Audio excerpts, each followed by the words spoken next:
Hi, friends. This is Dr. Arpita Gupta Dipalma, and you're listening to my podcast, From Pissed Off to Poised.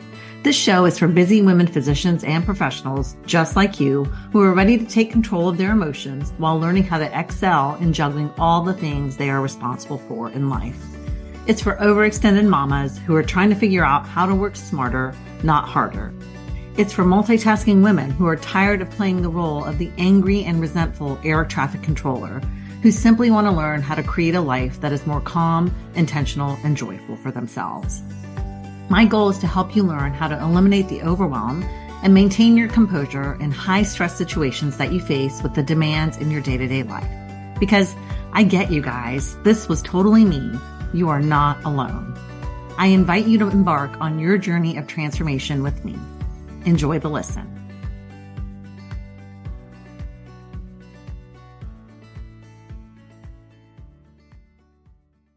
Hey guys, welcome back to another episode of From Pissed Off to Poised. I am excited today to go into part 2 of strategies of living an intentional life. And I know last week we talked a lot about the awareness of first recognizing where we are. And so just to recap a little bit there, part of why I really like to focus a little bit of time on this is because all we want to do is really start to notice when in our lives we are not living with intentionality. When we're jumping into the next thing, living the rat race, going through the motions, but not really being present and not really being in our own minds and bodies when we're going through the motions each day. And so last week, that's why we talked a lot about the awareness of where we kind of are, like with what thoughts are consuming us in our day to day, what's kind of the noise, the chatter that's running in our mind that's depleting the energy, where we might be failing ahead of time by not putting ourselves out there, by assuming obstacles are going to be larger than they actually might be. And then by actually determining what is our why, what's going to be our driving force that keeps us going to reach any goals that we have for ourselves or that we want to create for ourselves. Because if we don't have that why created and to be able to access as a reminder for when the going gets tough, we're not going to be able to persevere. And so last week, I really talked a lot about that. And I also started with the first strategy, which is just honestly creating space for self-care in your life, for rest and relaxation and mindfulness. That's the very first step in terms of strategies when we want to start making some shifts in how we do things. And so if you didn't listen to the episode last week, I strongly encourage you to go back and listen to that one first. And today, what I'm going to do is go on and continue with the other 9 strategies. I have 10 total. The first one we discussed last week, because my thought is if you're not doing that, that really is one of the most important ones that you need to implement first. And going back to the concept of minimum baseline here, when we are offered so many options and strategies and tips and things to do, sometimes our natural tendency is to do all of them. And when we do that, it automatically oftentimes sets us up for failure because it's too much to implement at the same time to the degree that will show us the fruits of our efforts. So what I want you to do instead, as I go through today's 9 additional strategies, is to pick one. Because if you're already doing the one from last week and you just started doing that, that counts as one, and then pick one more from this week that we talk about.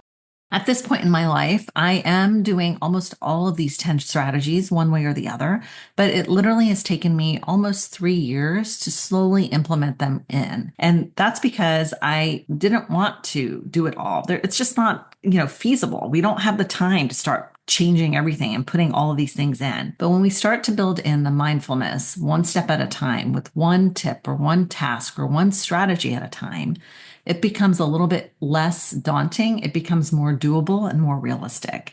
And so we want to set ourselves up for success here. So last week, scheduling that self-care, starting minimum baseline, 10 to 15 minutes a week, or just even allowing yourself to have that regular bedtime of 10 p.m., waking up at 6 a.m., whatever it is for you, but picking that one thing and doing that. So as we dive in now, the other strategies, number 2 is paying attention to what you're allowing in your life currently. What are you consuming? And so a lot of times people think I'm only talking about food and drinks and alcohol here, but really it's a lot more than that. It's noticing if what you're exposed to in your environment has a lot of negativity to it. How do the exposures that you have in your life leave you feeling after the fact? All right, you get to decide what you're allowing in your bubble. And so you get to choose selectively here. So right now with the environment, watching the news, scrolling on social media, being on your phone constantly, all of these things can leave your energy reservoir depleted after the fact. It can be very activating for you. And so I want you to just notice this. Notice if you are feeling very angry, resentful, fearful, scared, anxious after watching the news, after scrolling on social media.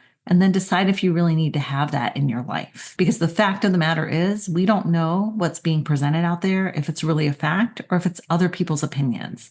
It's very hard to decipher that right now. So pick your news source, your reliable, fact-based news source. Give yourself a set amount of time to review each day and then move on. Shut that phone off, shut the devices off.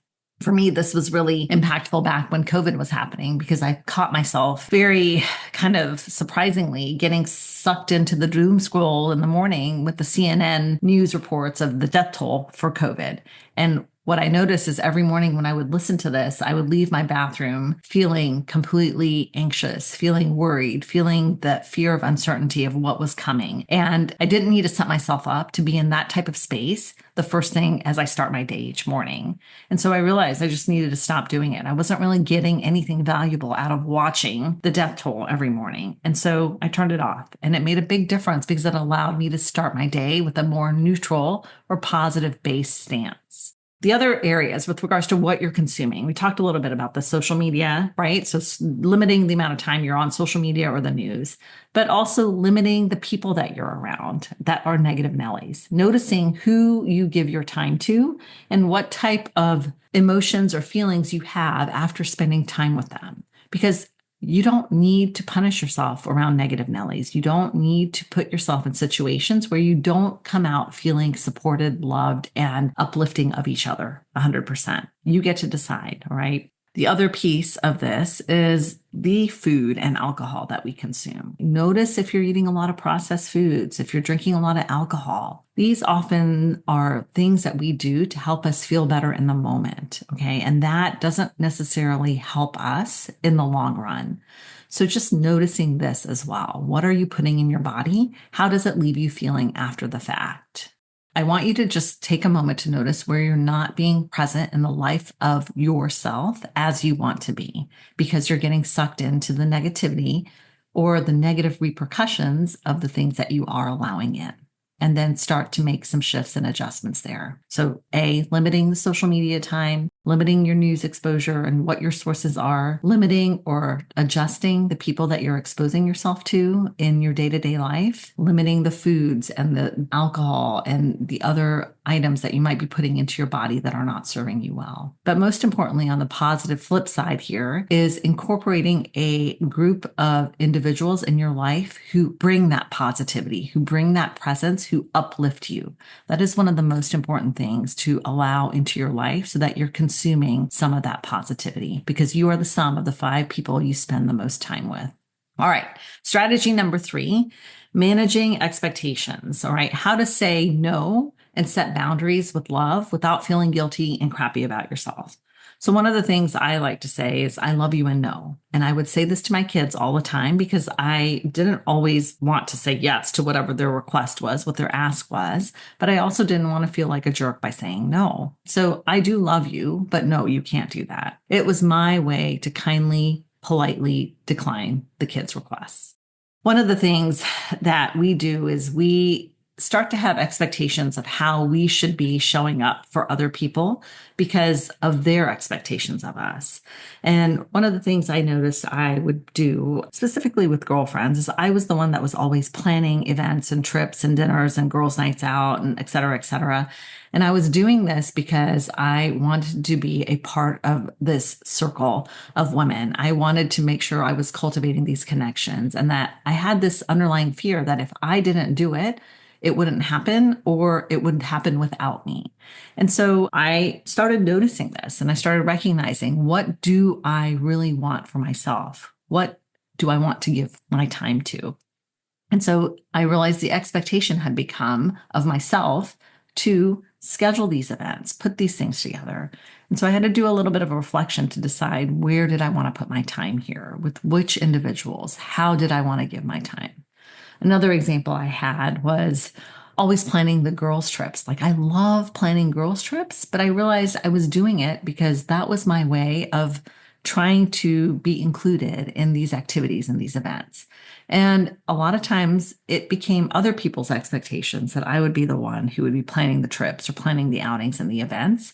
And then it became almost a source of resentment over time when people didn't show up or canceled at the last minute. And so I started to really have to spend some time to reflect, to determine what my internal expectations were of myself with regards to why I was doing this, and what the external expectations were of other people with regards to getting things done.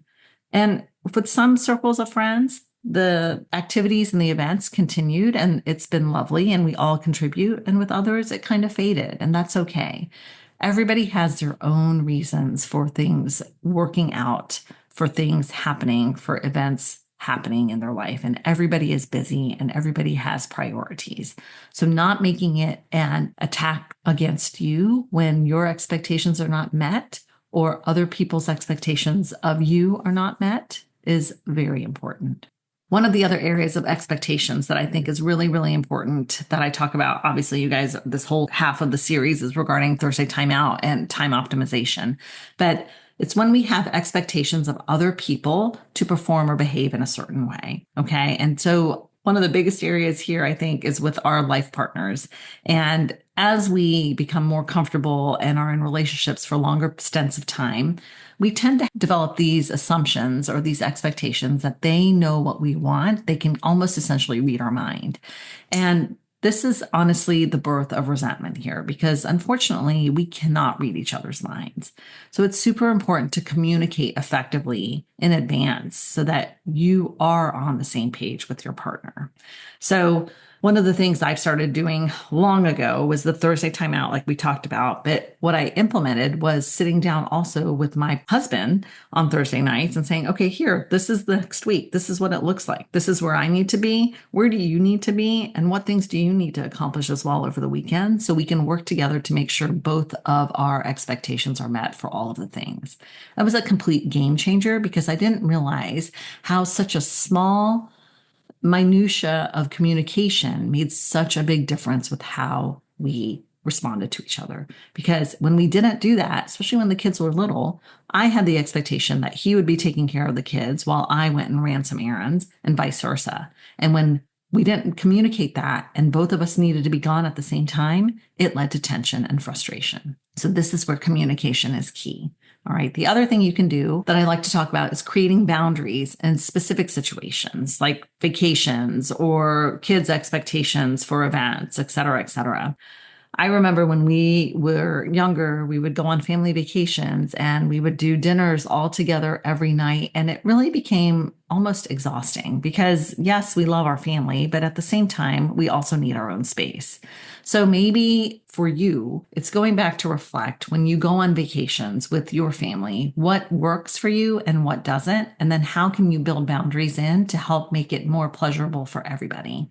So what we started doing is, hey, we're going on vacation. We're going to do 1 or 2 nights of dinners with everybody together, 1 or 2 nights with just our family, immediate family, and maybe 1 or 2 nights with just my husband and I. Okay. And we're going to take turns taking care of each other or being with the other people so that we can all benefit from this arrangement. And you get to adjust as you are there each week. Same thing with my son. He would love to go fishing every single day of his life, if he could, much less every single day of vacation. So setting boundaries by saying yes to when it does work for everybody and when it does not will allow you to have more of a general open communication and management of these expectations. These boundaries that we set are not meant to just keep the bad out. They're also meant to keep the good in. Because when we say yes to the things that we don't really want to have in our life is 100% yes, we're saying no to the things that are our priorities and what we really do want. Oftentimes we say yes to things out of fear of what people may think of us if we say no, or out of the guilt that we should be doing something or we should be behaving in a certain way, or out of the fear of missing out that we won't be asked again for opportunities if we say no now.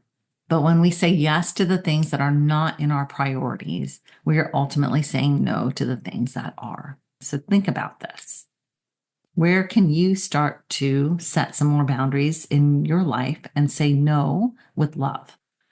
All right.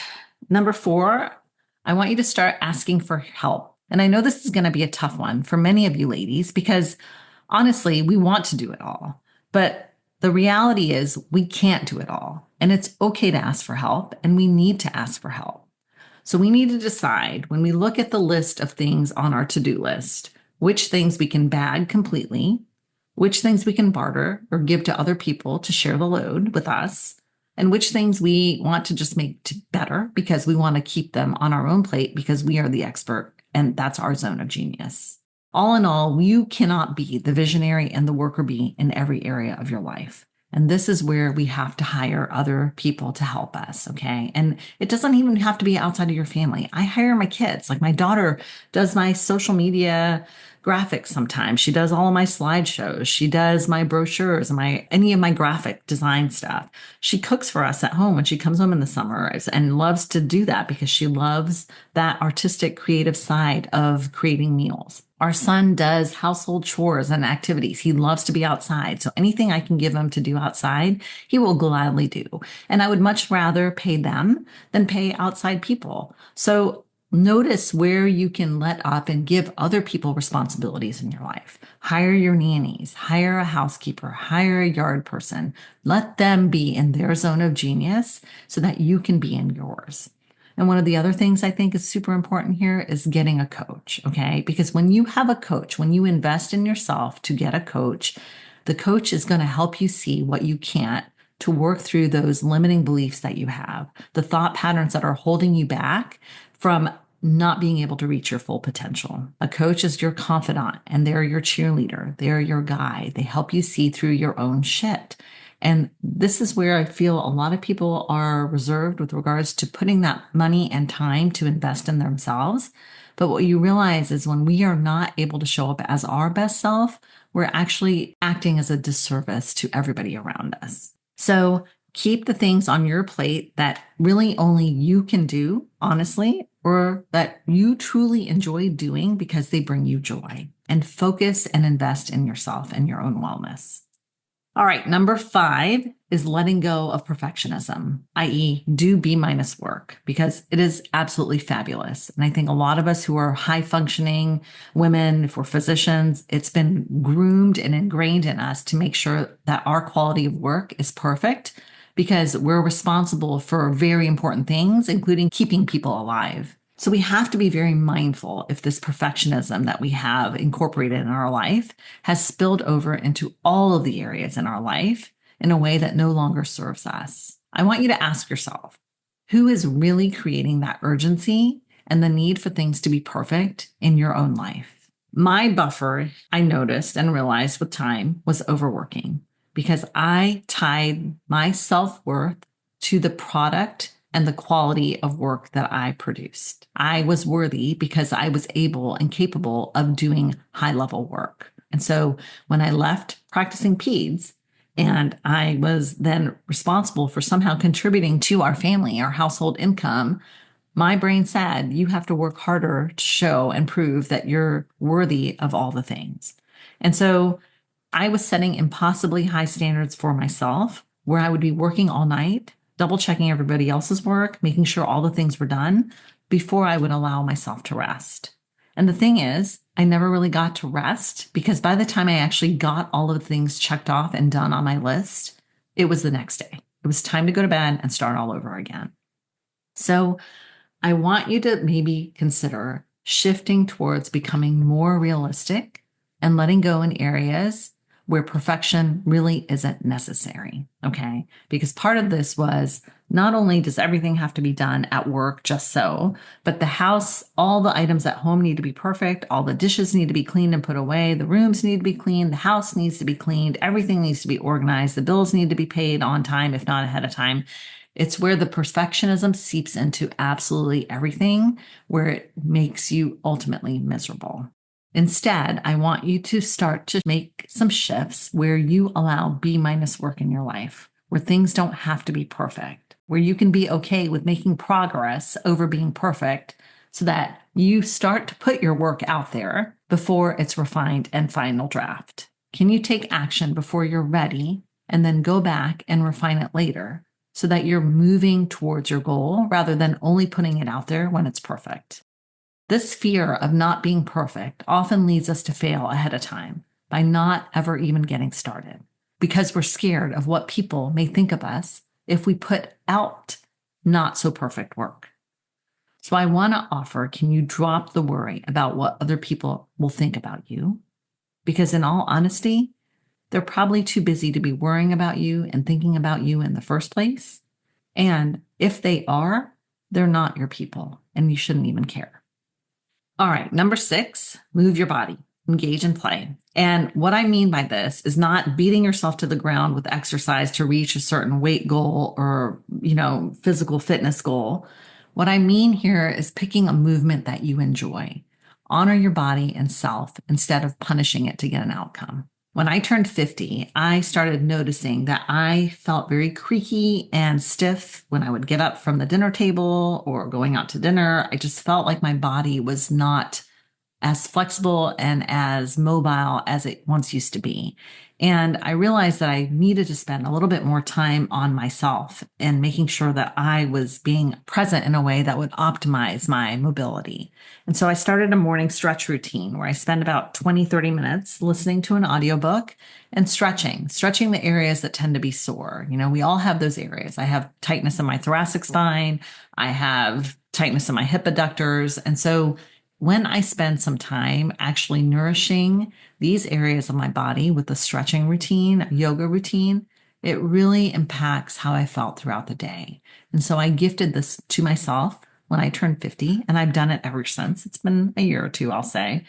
It's made a world of difference. Okay. And even when I just notice in the morning, sitting there, giving myself that time for myself, it feels so good. I feel so loving and compassionate for myself, towards myself for doing it. So figure out something that feels good for you with your body in a way that replenishes you without that punishment. Okay. Like engaging in play with your kids or board games with your older kids, maybe playing with your pets.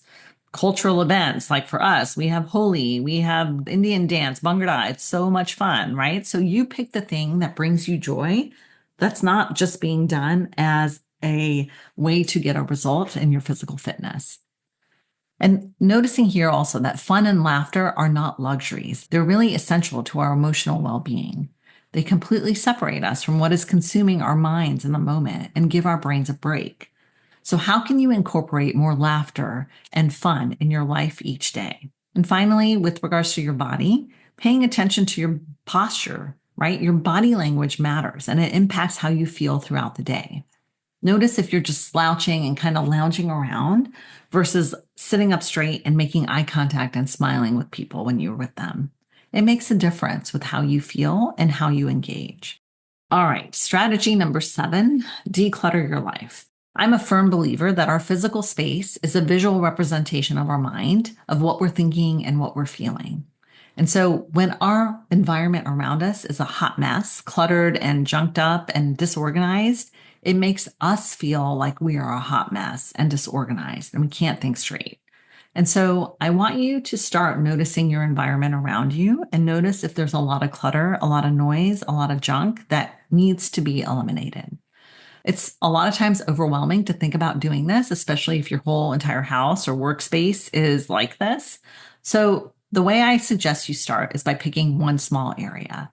So like the junk drawer in your mudroom or one corner of your desk or one file in the file cabinet, the way we do this is give yourself a set amount of time to start doing the decluttering. 30 minutes once a week. Pick a certain area of your desk and say, I have 30 minutes, and whatever gets done in that 30 minutes is done. I used my daughter here. So putting in another strategy with this one to clean out my closet for me. All right. She took all the time to organize the winter clothes, the summer clothes, the shoes, the boots, all the things. And the deal was, you help me organize this and you get to take all the things that I get rid of. So this was the way we bartered. I bartered with her. She got a whole new wardrobe out of it. And it was a complete win because I got a brand new, clean, organized closet and she got a whole new wardrobe. So notice when you start to think in unique ways for how to implement these changes in your life. All right. And then specifically with decluttering, notice the time you save when you don't have to look for things anymore because you have assigned it a specific place. When we do these things, we're rebuilding the trust that we have in ourselves that we're going to do what we say we're going to do. All right, strategy number 8. I want you to schedule your think tank time. How many of you guys actually even do this? Just like sit there, allow yourself to daydream, to imagine, to think. This is where you get to be with your thoughts, with your feelings. This is where you might be doing your first morning thought log in the morning. What's the first thought that comes across your mind? This is where you might be doing some daily downloads, where you're journaling. This is essentially when you're allowing yourself to settle your brain glitter, right? And when you do that, we let the noise kind of settle down, let the chatter go away. That's when we start to first notice these original thoughts that come up for ourselves. This is where we can start to revisit what dreams that we have and what ideas that we can come up with to make those dreams a reality. All right. If we don't give ourselves this time to be the visionary, we will never be able to reach that ultimate goal, okay? Much less even come up with it. So in order to do what we do best, we need to allow ourselves this visionary time to just think. And this is how I came up with Work MD, right? I really felt like I wanted to do this for my people, my colleagues, after realizing the impact of thought work on myself and the transformation I had. And I'm a very creative, fun, artistic person. I really enjoy doing that stuff when I have the time. And so I was intentional when I created thought work. This is how I came up with the logo, with the butterfly emerging out of the woman's brain from the cocoon, right? That's the symbol of transformation of our minds as we choose to create and adopt new ways of thinking. This is how I came up with the motto. All of this took visionary time. I had to set aside time to say, what do I want this to be? How do I want this to look? What do I want to create? So when you give yourself the time to do it, you can create anything that you want. And again, here, we're going to go back to being curious about yourself and your why, because none of this is possible if you don't know what your why is. This is the jumping off point to create what you truly want in your life. Okay, strategy number 9 is building a daily gratitude practice for yourself and implementing forgiveness. Our primitive brains are programmed to always seek out all of the bad, all of the danger that is in our environment. And it's doing this because ultimately it just wants to keep us safe. And so therefore, it has to point out and notice all of the dangers, all of the negative things in our life to help us avoid them. If you think about it, when you're driving on the highway, how often do you say, oh, look at this driver. He's so nice. He's giving space. He's following the speed limit. He's letting me merge in. All right. We don't do that. We're like, what the heck is happening? This asshole just cut me off. He's going way past the speed limit, blah, blah, blah. Our brain is always seeking out the danger and the negative. So we have to use our prefrontal cortex to intentionally acknowledge and appreciate all of the good things that are in our lives. This is what helps balance out the negative in our world. So we have to make the effort to do it deliberately because the natural flow is to look at the negative. We have to be intentional about deliberately looking at the positive. So how do we do this? I highly recommend the habit anchoring. So what I mean by this is I think about my day and things that I'm already doing. I'm brushing my teeth twice a day automatically. That happens no matter what. So while I'm brushing my teeth, I can do other things with my mind. I can think about what I'm thankful for each morning while I'm brushing my teeth, and then go further by saying, why am I thankful for it? This lets me kind of sit and relish the goodness of the moment of what my brain has come up with. Similarly, at nighttime, when I brush my teeth before going to bed, I ask myself, what are 3 things that went well today? This is how I am intentional. I'm habit anchoring, habit stacking.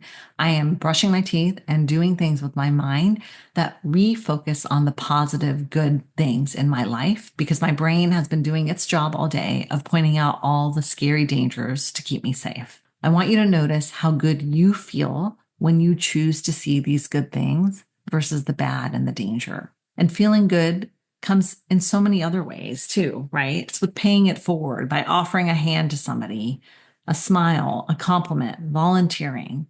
Figure out for you what brings in gratitude and joy in your life and put some of that in. With regards to forgiveness, I want you to think about grudges you're holding, even against yourself, for things that might have happened in the past. Okay. Because we think that we need to hold this grudge to settle the score or to just be able to hold something against somebody until there is resolution. But ultimately, when we're doing this, we are the only ones who are suffering.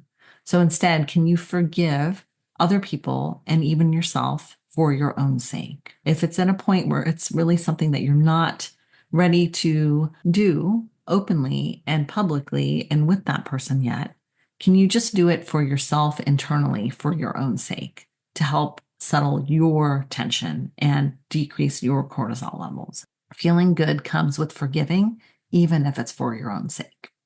All right. The last strategy, which I think many of us have a really hard time doing because we're taskmasters and we honestly don't like to gloat on ourselves, is celebrating our wins and celebrating them now. It's been ingrained in us as well to delay gratification. Okay. And a lot of that is from our schooling and our training that we can celebrate when we hit our ultimate goal. But I want you to start to notice how these mini goals along your path are actually propelling you towards that ultimate goal. And when you take the time to acknowledge and recognize and celebrate the things that you have done, when you have changed your outcomes in your life, you are actually propelling yourself further even faster. Okay. I.e., don't just check the box and move on to the next thing. Recognize that just showing up sometimes counts because we do hard things, and giving yourself that pat on the back and that, yes, good job, you're doing it, is super important. With my son, it always blows my mind how he builds in time for fun, for fishing. He's coming home this weekend just to fish. He celebrates his wins. He works hard. He busts his butt. And he knows that if he doesn't regroup and reset and recharge by doing what fills his cup, he is not at his full potential. And what fills his cup is fishing and spending time with friends and doing these things. He has the emotional intelligence to know that he needs to do these activities to fuel him to go further. So I want you to think about this for yourself. Where can you start celebrating yourself more consistently in your life? Another little tidbit here is also when people give you compliments. I remember very, very distinctly when people would give me compliments, I would brush it off or say, make it diminished, thinking that this was showing my humility, that I was being humble. And if I accepted or acknowledged the compliment, that I was actually maybe being arrogant or, conceited, didn't want my head to get too big. But I want you to notice how this is actually mean girl self-talk and knock that shit off. Okay. If you can instead acknowledge the compliments you get as wins and tell the people who are giving you those compliments that you receive those compliments and acknowledge it and appreciate it, you both get to feel good. Okay. I'm going to offer both of you feel good. So why not embrace that? Give yourself that hit of dopa and that joy of acknowledging how you're awesome and how other people are awesome too.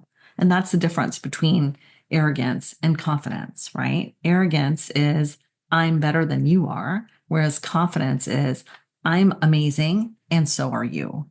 So it's not a bad thing to acknowledge the compliments that you receive. You get to own it for you because you are a badass person, a badass self. All right, guys, those are my strategies. In the show notes, I'm going to have a little worksheet there that has them all listed out. There are 10 of them again. And like I said, the number one most important one that I want you to implement if you're not already doing it is the scheduling of self-care, that time for yourself, be it sleep, meditation, relaxation, what it is. Pick that. That's one of them. And then maybe pick one other one and start to implement that in a minimum baseline manner, once a week, once every other week, whatever works for you. As this becomes a routine for you with the one or two that you initially pick, it's going to become second nature. You're not even going to realize that you're doing it until you're not, because you're going to miss having done it. Once you've done that, then you can start to go back and look at the other ones and decide what you want to incorporate into your life next. And that's how I've gradually implemented all of these things into my life now on a weekly or bi-weekly basis. It's super important for us to allow ourselves to take care of what we need to refill our cup, because this was what empowers us to show up as our best selves for others. All right, my friends, I hope this has been enlightening for you, and I am looking forward to seeing you guys next week. If you have any comments or suggestions or tidbits that you'd like to add, I'd love to hear from you. So give me a DM or text, and I will see you guys next week. Take care. I hope you enjoyed today's episode of From Pissed Off to Poised. Remember, transformation is a journey, not a destination. So enjoy the ride. Don't forget to subscribe, rate, and review From Pissed Off to Poised on your favorite podcast platform. Your feedback supports my mission to get this podcast out to help other women physicians and professionals like you on their path to creating a more peaceful life with more intention and more joy. I enjoy reading every message I get with your input and feedback on my journey, so keep them coming. And if you have a friend who might enjoy the listen, please share this episode and show with them. Lastly, if you want to learn more about my coaching programs and course offerings, check out my website at www.thoughtworkmd.com. Feel free to reach out to me to learn more about investing in yourself through one-to-one coaching so you can start living the life you've always wanted. This show is for general educational and entertainment purposes only. Life coaching is not a substitute for therapy or medical treatment.